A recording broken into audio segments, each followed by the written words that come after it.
So what we got here is the front hub.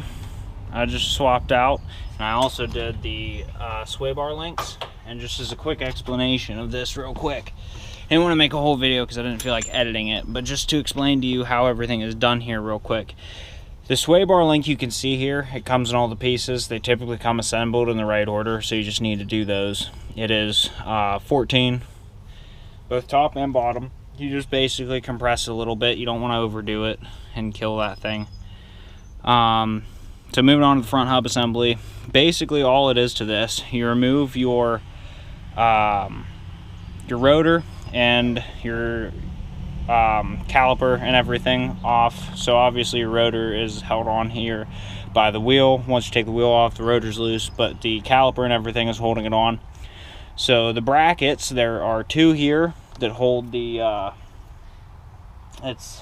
the bracket that holds the brake pads in place essentially, and then your caliper goes over top of that.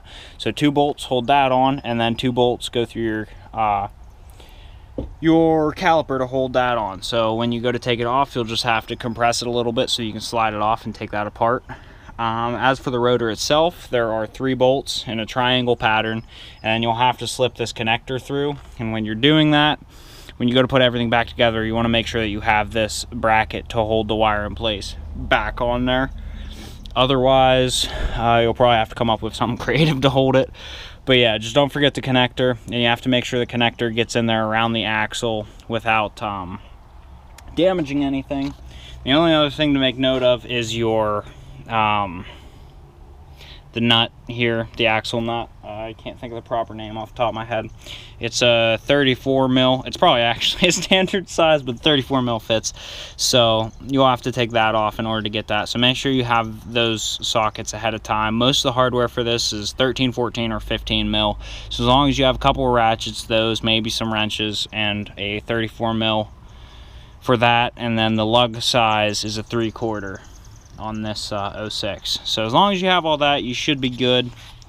And just make sure that everything is back on there as you're assembling it. You don't forget anything and have to backtrack. So when you put everything back together, the brakes, once you hit the pedals, should do their thing and you should be good.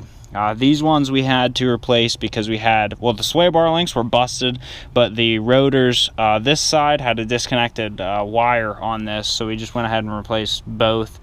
But one of the wires was cut, which probably caused the ABS to act up. So your wheel bearings going bad can also do that. I don't think these ones were. I mean, this one busted, so this one probably was, but the other one didn't look too bad. But it's all new parts now, so we ain't got to worry about it.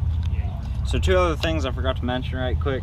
Don't let your caliper hang by a brake line. You want to rest it on something, because if you hang it from the brake line, it can damage your brake line and it'll leak and you'll have to bleed the brakes again. And don't forget your PB blaster and maybe some anti-seize, because getting some of these out is a pain, and then when you put it back together, you probably don't want it to be a pain if you ever have to take it apart again.